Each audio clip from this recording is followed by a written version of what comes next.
Sonai. Em 1917, 4 pessoas se encontraram no Café Schopenhauer, em Viena. Havia uma mulher e 3 homens. Eles se conheceram sob um véu de mistério e segredo.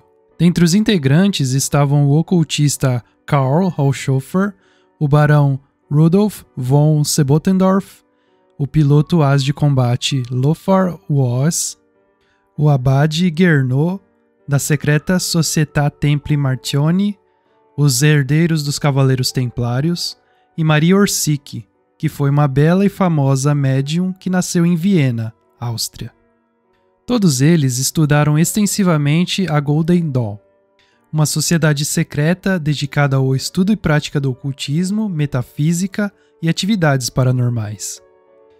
Estudaram seus ensinamentos, rituais e especialmente seu conhecimento sobre as lojas secretas asiáticas. Sebottendorf e Haushofer eram viajantes experientes da Índia e do Tibete e muito influenciados pelos ensinamentos e mitos desses lugares. Durante a Primeira Guerra Mundial, Karl Haushofer havia feito contato com uma das sociedades secretas mais influentes da Ásia, os Chapéus Amarelos Tibetanos. Os contatos entre Haushofer e os Chapéus Amarelos levaram na década de 20 à formação de colônias tibetanas na Alemanha. Os 4 jovens esperavam que durante esse encontro em Viena eles aprendessem algo sobre os textos reveladores secretos dos Cavaleiros Templários e também sobre a fraternidade secreta, os Cavaleiros da Pedra Negra. O abade Gernot era um dos herdeiros dos Cavaleiros Templários, que são a única verdadeira sociedade templária. Eles são descendentes dos Templários de 1307, que passaram seus conhecimentos de pai para filho, até os dias de hoje. Gernot, entre outros assuntos, aparentemente lhes contou sobre o advento de uma nova era, a mudança da Era de Peixes para a Era de Aquário. Após esse encontro, Sebottendorf se encontraria com Walter Neuhaus, e juntos teriam fundado oficialmente a Sociedade Thule. O nome Thule refere-se à capital do lendário país polar Hyperborea, também conhecido como Última Thule. Era supostamente a porta de entrada para o outro mundo. Thule foi, portanto, reconhecido como um lugar onde os humanos poderiam, por qualquer meio, deixar a Terra. Também era onde supostamente ficava o portal da Terra Oca, a cidade de Agartha. Falaremos mais a respeito disso um pouco à frente. Em dezembro de 1919, membros das sociedades Thule, Vril e os Cavaleiros da Pedra Negra alugaram uma pequena cabana de guarda florestal nas proximidades de Berchtesgaden, Alemanha, onde se encontraram acompanhados por Maria Orsic e outra médium, que era conhecida apenas como Sigrun. Maria alegou ter recebido transmissões mediúnicas em uma escrita secreta alemã templária, uma língua desconhecida para ela, contendo dados técnicos para a construção de uma máquina voadora. Supostamente, alguns documentos afirmam que ela tinha 2 pilhas de papéis, uma com a escrita dos Templários, a outra com uma escrita legível, que mais tarde descobriu-se ser sumério antigo. Documentos da Vril, descobertos após a Segunda Guerra Mundial, mencionam essas mensagens telepáticas, que tiveram sua origem em Aldebaran, na constelação de Touro. Interessantemente, nos Estados Unidos, Nikola Tesla, gênio do eletromagnetismo, também desenvolveu patentes de máquinas voadoras na mesma época. Em uma entrevista a uma revista, Tesla dizia ter interceptado comunicações entre diferentes raças via rádio e que estas estariam em guerra, um dos motivos que o levou a desenvolver uma arma chamada Raio da Morte, a fim de defender a Terra de uma possível invasão. Tesla interceptava as comunicações e as transcrevia em sânscrito em seu diário, que, após sua morte, foi confiscado pelo governo americano junto com todas as suas patentes. Existem rumores de que Tesla, após ter tido seus projetos rejeitados por investidores americanos, estaria trocando informações com Maria Orsic através de pombos, uma das admitidas obsessões do inventor, pois as similaridades dos projetos das máquinas voadoras eram evidentes. Tesla foi monitorado por agentes da CIA e do FBI, enquanto Maria foi seguida pela Gestapo e pela SS. Se as descobertas sobre o eletromagnetismo de Tesla fossem de maior interesse para os serviços de inteligência estrangeiros, então sua correspondência com Maria certamente teria sido rotulada de grande interesse também. Ambas as tecnologias tinham por base utilizar as ondas eletromagnéticas provenientes dos chakras da Terra e o éter como combustível. Enquanto Orsic estava em Munique, em contato com a sociedade Thule, logo criou o seu próprio círculo de culto, junto com Traut A, também de Munique, e várias outras médiums, a chamada Alldeutsche Gesellschaft für Metaphysik, nome oficial da Sociedade Vril. Esta foi uma junção das sociedades dos Cavaleiros da Pedra Negra, os Cavaleiros da Sociedade Thule e o Sol Negro, mais tarde identificado como sendo a elite da SS de Heinrich Himmler. Dentre as moças, todas eram jovens com alto nível de educação, altamente opinativas sobre política e, dentre outras coisas, eram contra a moda crescente de penteados curtos para mulheres. Traut A era morena. Ambas tinham longos rabos de cavalo, um penteado muito incomum na época. Isso se tornou uma característica distintiva em todas as mulheres que se integraram ao Vril, que se manteve até maio de 1945. Elas acreditavam que seus longos cabelos atuavam como antenas para receber comunicação do além. Em público, no entanto, elas quase nunca exibiam o cabelo no estilo rabo de cavalo. Para identificação, os membros Vril usavam um disco que representava as duas principais médiums, Maria Orsic e Sigrun. Enquanto a sociedade Thule acabou se concentrando principalmente em agendas materialistas e políticas, a sociedade Vril colocou sua atenção no outro lado. De volta à Alemanha, em 1922, as peças para a máquina voadora começaram a chegar de várias fontes industriais independentes, pagas integralmente pela Thule e Vril. O então chamado dispositivo de Munique, ou máquina voadora de outro mundo, entrou em processo de desenvolvimento, o protótipo inicial de muitos outros. O dispositivo tinha 3 discos paralelos. Quando colocado em movimento, os discos superiores e inferiores rotacionavam em direções opostas, criando um campo magnético muito forte e um efeito levitacional.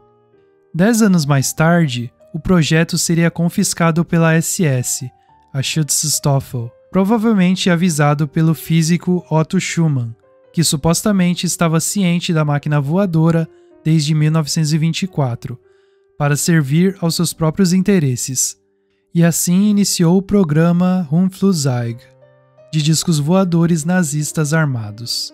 Em julho de 1934, Hitler e a elite da Thule e Vril convidam o físico e inventor Victor Schauberger para trabalhar com eles. Seu lendário motor a implosão era capaz de produzir luz, calor e movimento mecânico apenas com ar e água. Passados 5 anos, em 1939, com a ajuda do motor de Schauberger, um protótipo do disco Vril subiu ao céu. Desde então, é suposto que pelo menos 17 tipos de disco voador foram criados, porém, não é conhecido se eram versões únicas ou cópias. É fundada então a Ahnenerbe, que traduz literalmente como herança ancestral, por Heinrich Himmler, e Herman Wirth, historiador holandês obcecado por Atlântida, e também Richard Walter Dare, criador da teoria sangue solo e chefe do escritório de raça e assentamento. Em 1940, Himmler havia incorporado a Ahnenerbe na Schutzstaffel, a SS, e continuara as pesquisas em busca dos hiperbóreos e atlantes, as raças arianas que acreditavam ser descendentes diretos. A ideologia que seguiam era baseada na teoria de que no passado havia uma poderosa civilização na Terra com acesso aos segredos do universo, que, em algum lugar, codificado e disperso, esse conhecimento mais elevado foi preservado. Eram muito interessados por Atlântida. Seus cientistas acreditavam que era a morada nativa da raça ariana. Sendo assim, a Alemanha era a herdeira por direito ao conhecimento tecnológico atlante. Além da conta que Atlântida possuía navios gigantes e veículos voadores que eram dirigidos pela força Vril. Cientistas da Ahnenerbe tomaram conhecimento de um mapa datado de 1513, descoberto em 1929, criado por um almirante turco chamado Piri Reis. O impressionante foi ver como o mapa espelha a Antártida, com detalhes e sem gelo 300 anos antes da descoberta oficial do continente. Os céticos dizem que o mapa não faz parte da Antártica, e sim uma continuação da América do Sul, sem levar em consideração a última inversão do campo magnético, que ocorreu no século XV, e muito provavelmente mudou a forma dos continentes na qual conhecemos hoje. Nas notas do mapa, o almirante escreveu que o desenhara de inúmeras fontes, algumas de pelo menos 3.000 anos de idade. Especialistas o examinaram e concluíram que o mapa era mais preciso do que os do século XX.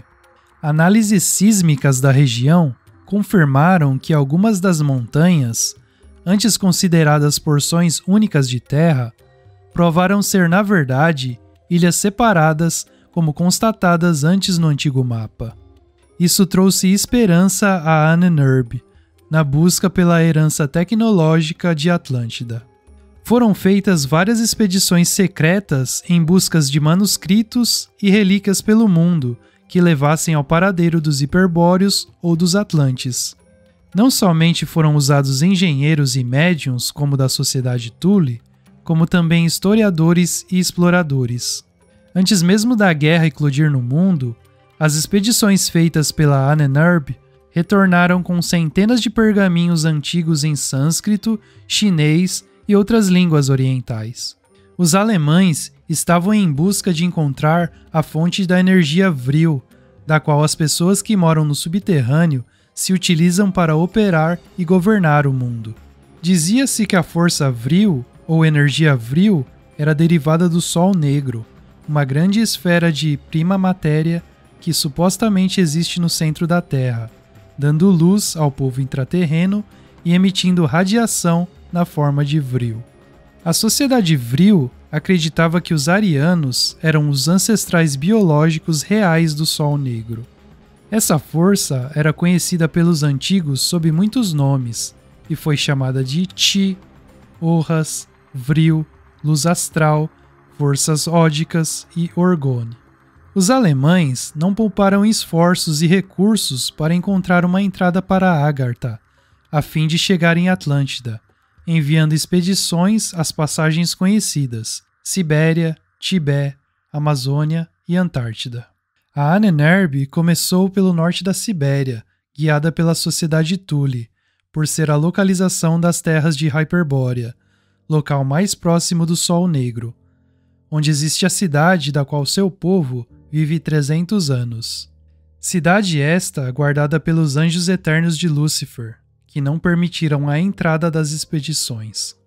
Chegando ao Tibete, liderados por Ernest Schaffer, a expedição consistia de 20 soldados da SS, 5 sábios alemães e Frederick Hilscher, comandante da Ahnenerbe. Os alemães fizeram vários testes com a população local, procurando traços dos descendentes dos arianos, enquanto aguardavam o contato dos monges tibetanos com o chefe dos bibliotecários, cabeça da civilização intraterrena. Mais uma tentativa frustrada, pois não lhes foi concedido o acesso por esta e nem pelas outras 5 raças intra-habitantes. A terceira tentativa de alcançar o interior da Terra foi feita a partir de uma expedição ao Brasil, mais especificamente na Amazônia, em 1935. Os alemães tomaram conhecimento de uma antiga cidade chamada Akakor, ou Ratanabá, que era energizada por cristais. A expedição encontrou o local com a ajuda dos índios nativos, porém, as passagens ao interior estavam completamente alagadas, impedindo o prosseguimento da missão. O sucesso dos alemães, porém, finalmente aconteceria na expedição à Antártida, mas esse assunto a gente deixa para o próximo vídeo.